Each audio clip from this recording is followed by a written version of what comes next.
It is time for another adventure. What's up? Welcome to my Avatar Fire and Ash spoiler review. In this video, I'll be reviewing the latest Avatar movie in the Avatar franchise, Avatar Fire and Ash, the final one in the Avatar trilogy, the first one, the third Avatar movie. Since the franchise started in 2009, December 2009, and yeah, if you don't want to be spoiled, because this video is gonna have spoilers, then back away now. Alright, so my thoughts on Avatar Fire and Ash. So first, if my ranking for Avatar Fire and Ash, out of a 10, I give this a 10. I think this was a great movie, another 10 out of 10 Avatar movie. Like, the VFX was great, the CGI was great, everything was great. And then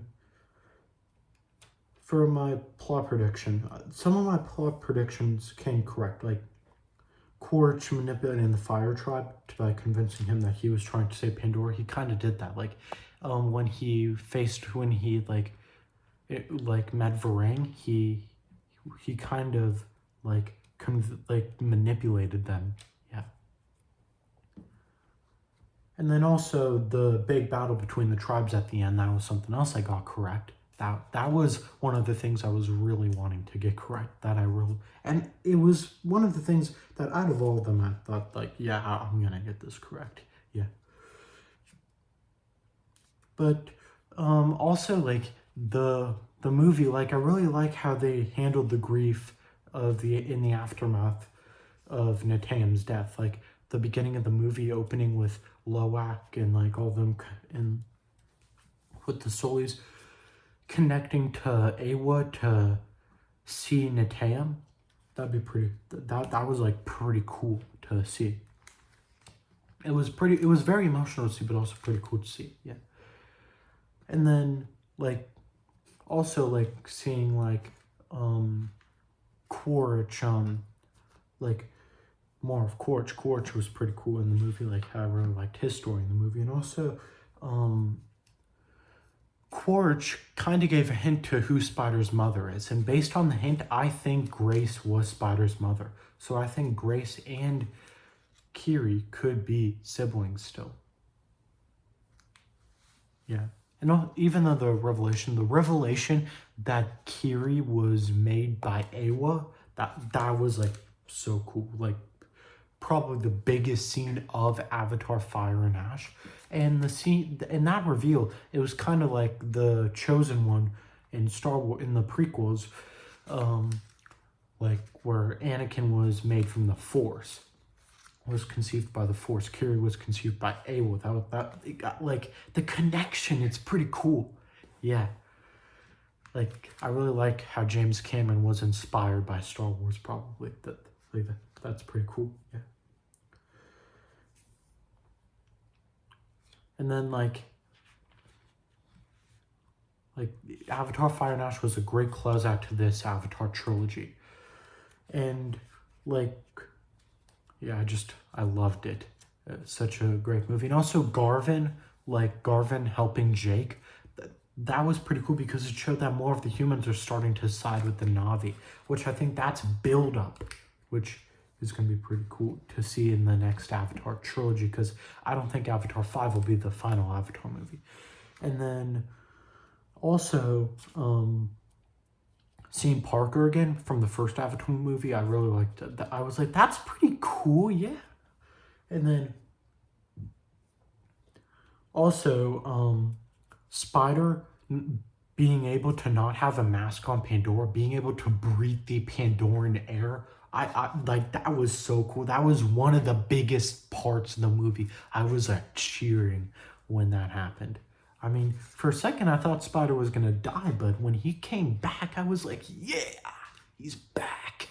He could breathe the Pandoran air. And that plot point, I think it's gonna come back in the next Avatar trilogy. Probably in the final Avatar, in the next Avatar trilogy. Yeah. I think it's going to come back, the plot point of humans being able to breathe the air on Pandora. Yeah. And I can see a redemption arc for not just Quaritch, but also Parker now. Yeah. Which I think would be pretty cool.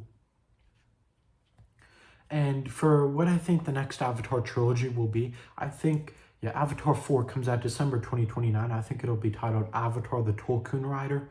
And I think it'll be like another Loak-centered story. Like, I think we're going to follow Loak, definitely.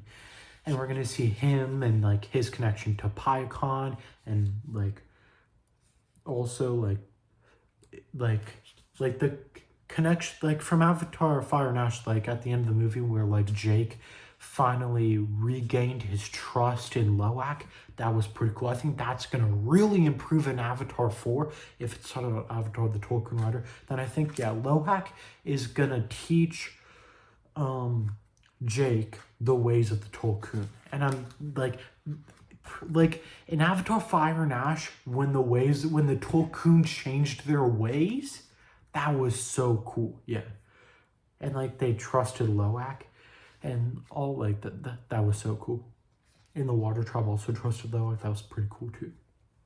And then the like big battle at the end was so like emotional. Like the Ronal's death was shocking. And like how she gave birth to her daughter Priel right before she died. That was kind of like at the end of Revenge of the Sith when Padme gave birth to Luke and Leia right before she died.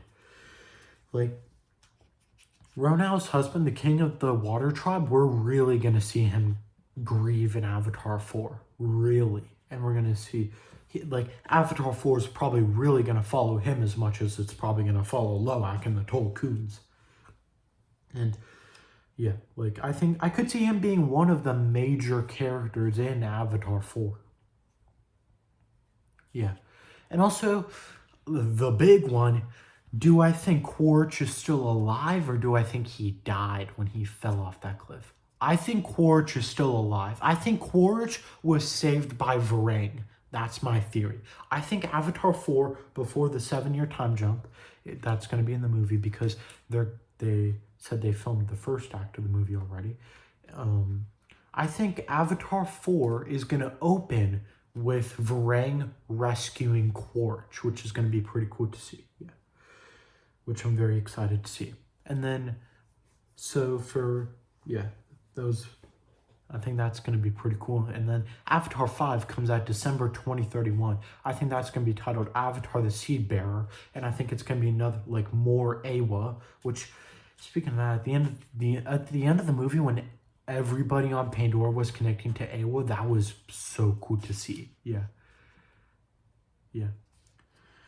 But I think it's gonna be another like Kiri-centered story, and I think and I think that's when we'll get the reveal that Grace was Spider's mother, and why Spider is also able to connect to Eywa as much as Kiri can. And then I think if they want to really hit us hard at the end of Avatar 5, if the title of see better than that, then I think they could kill off Jake, which would be crazy, because by then we would have been following Jake for 22 years. So if they have Varang kill Jake, that would be crazy. Yeah. And then that would really make Quaritch feel conflicted, and then have a redemption arc in Avatar 6 and kill Varang the same way that Vader killed Palpatine in Return of the Jedi and redeemed himself to save Luke Skywalker. Quaritch can do that for Spider. And then in Avatar 6, I think that could come out December 2034, celebrating 25 years since the first Avatar movie. And I think it could be titled Avatar: The Quest for Eywa. And that was pretty cool how we got Eywa's like full form, basically. That was pretty cool when everybody connected to her in the final battle. Yeah. I think we could get Neytiri go to Earth to get all the humans to go to Pandora, and we can see like the humans breathe the Pandoran air, and that can be the plot of Avatar the Seed Bearer and Avatar the Quest for Eywa. So the next Avatar trilogy could be big. And also Avatar Fire and Ash just made $1 billion. It made $1.08 billion. So the next Avatar trilogy, I think, could be great. Another, like, all three of them could be $1 billion movies. And then all 6 Avatar movies would be $1 billion movies.